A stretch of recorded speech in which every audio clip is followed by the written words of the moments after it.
You've probably been told it's a great time to overpay on your mortgage. Interest rates are rising, people are getting laid off at a time when their mortgages are increasing, and suddenly saving on the interest looks attractive at a time when stocks are falling. But this is short-term thinking. Yes, the outlook looks bleak, and yes, the media is pumping out all sorts of fear stories in order to get you to click and drive ad revenue, but the reality is you'll be stopping investing at probably the best possible time. Overpaying your mortgage is potentially dangerous for your wealth, and stocks are still a better option. So a lot of personal finance gurus and thought leaders love to claim that every pound you overpay is a risk-free investment.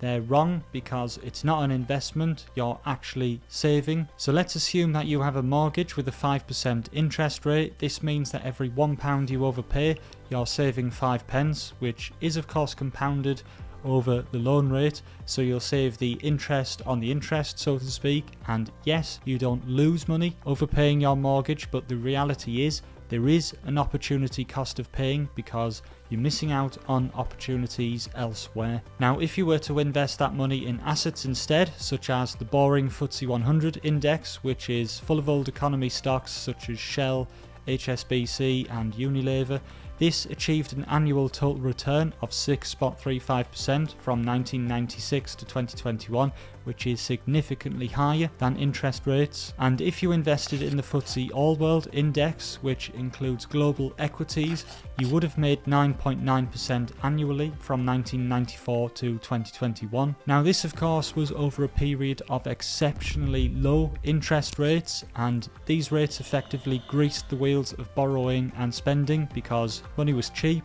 and therefore the hurdle rate on investment returns was lower, and so the cost of capital was low, which boosted equities. Think about it, if you can borrow money at 1%, then the hurdle rate for that project or investment is 1%. That means if the project returns more than 1%, then that's your profit, because the 1% needs paying back as interest. And if it returns less than 1%, then you've lost money, because you've still got to pay that 1%. But if you now can only borrow money at 5%, that means that any project or investment you make has to make 5% before you're even breaking even on the interest. And this is why the higher interest rates go, the more expensive the cost of borrowing, and the less likely people are to invest with their money. This is why when interest rates go up, house prices can take a hit, because higher interest rates makes it more expensive to borrow, and when you're taking out a mortgage, you can't afford as much because the interest you pay has gone up. So because you can't afford as much, that means your buying power has come down, and offers start to come in lower on listed properties for sale.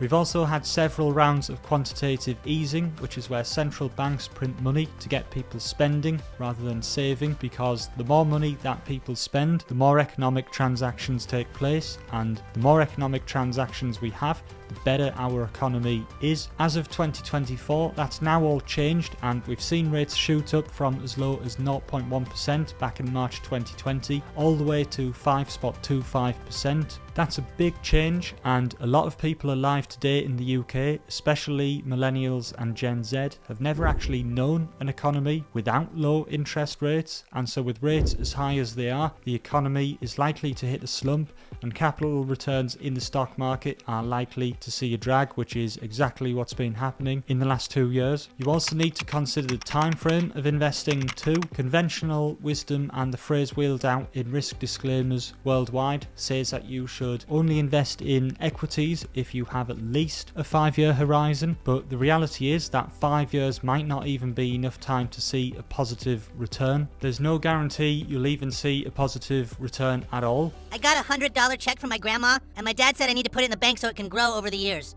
Well, that's fantastic. A really smart decision, young man. We can put that check in a money market mutual fund. Then we'll reinvest the earnings into foreign currency accounts with compounding interest, and it's gone. What do you mean? I have $100. Not anymore, you don't. Poof. But that said, betting on stocks has historically seen higher rates of return than interest rates over time. Let's say over a 25-year mortgage you overpay £100 per month, and if you've got a mortgage financed at a maximum rate of 5%, which again is impossible to predict because you have no idea what your rates offered will be when you next fix the term. But if we assume 5% all the way through, then you'll save £60,136.14 in interest, which is compounded annually. Now, if we then invest that in index funds and generate a very achievable 6% return compounded annually, our total balance would be £69,787.66, 16.05% higher than that you would have got if you just overpaid your mortgage instead. As we saw earlier, 6% is definitely achievable, but there are no guarantees with the stock market and the returns can be volatile. Here's a chart showing the S&P 500's returns since 1928. The S&P 500 includes companies such as Apple,